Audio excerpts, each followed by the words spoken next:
Never buy a stock that doesn't pay a dividend. That has been your advice through and through. Why are these stocks more attractive? You look at companies that don't pay distributions, don't return capital, how risky they are. Take a GoPro, for example. I'm not just picking one company. I'm just giving you a good example of a company that basically has lost 70% of its value, never returned a dime to shareholders. Or how about a company that's been around much longer, Yahoo?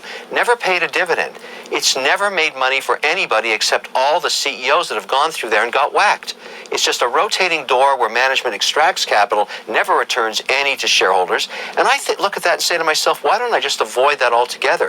If it doesn't pay a dividend, I know that 71% of the time all the returns come from dividends. Why should I own a stock that doesn't pay a dividend? And I never will. All right, guys, that was Kevin O'Leary. This is Invest Info. We're back with episode 5, and we're going to talk dividends. All right. And as Kevin O'Leary said, if you're a long-term investor, which we are, have to have a long-term mindset. We have to have a long-term horizon.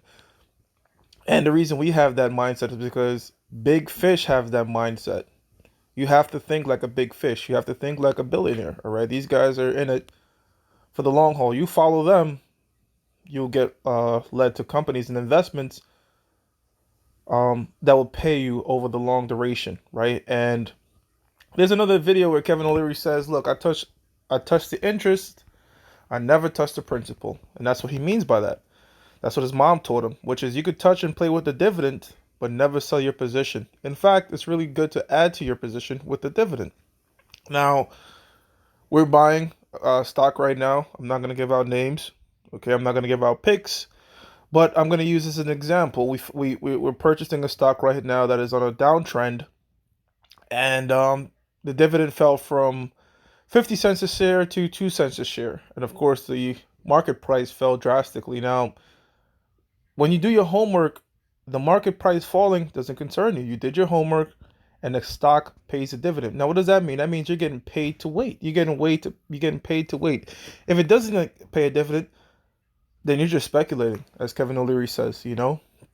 Now, a stock can rise in price dramatically that doesn't pay a dividend, that is at a deeply discounted price.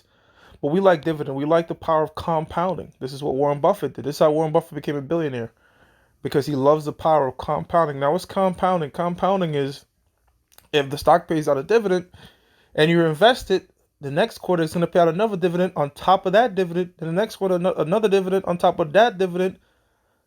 So pretty much it will keep adding to itself. If you leave something compounding by itself for a number of years, it'll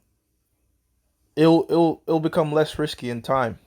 Now, the stock that we're buying, it fell from 50 cents a share to 2 cents a share per common stock, and now they just announced that they're increasing their dividend to 5 cents a share.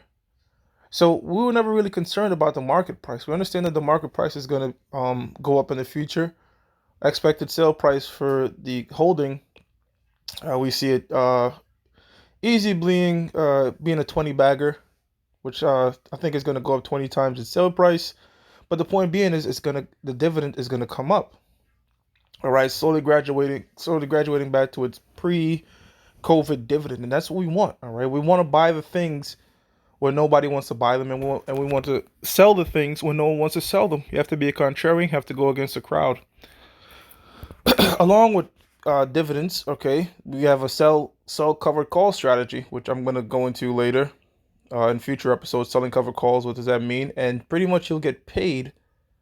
All right, you get paid to sell your rights to your share position at a price that you're fine with exiting the company, right? A price that you say, okay, I'll make a profit at this price. You know, it's at I could sell my rights at this price for a value that I feel that is the true value of this company, and there's a premium in that. Now, if the stock price sideways or goes down for a period of time, that premium becomes worth less and less, and you have the option to either buy it back or just wait it out till it expires to nothing. So that's another way, which is going to be a separate lesson on how to collect money while you wait.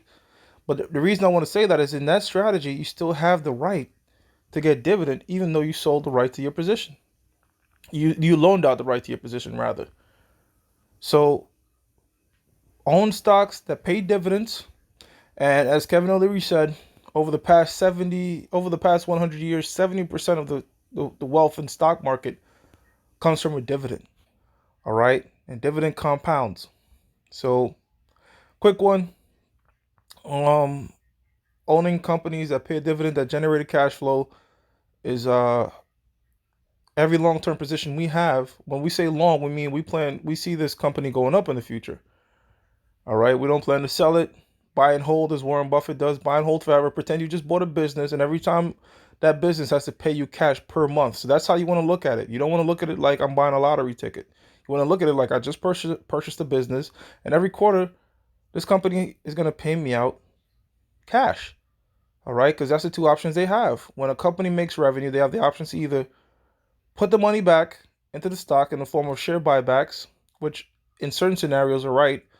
If the CEO of the company is buying shares of his own stock that he feels is undervalued, then that's a good decision. But what a lot of companies do is they just buy shares back to boost the stock price so the CEO could get a bonus when the stock is overvalued. And when things hit the fan, you can see that they're really leveraged up a lot of debt. And that's what happened a lot during this pandemic. A lot of companies had to file bankruptcy because they weren't using share buybacks correctly. But another way is paying out a dividend. You could give the revenue and put the revenue back into the hands of your shareholders. And that's the approach we like best.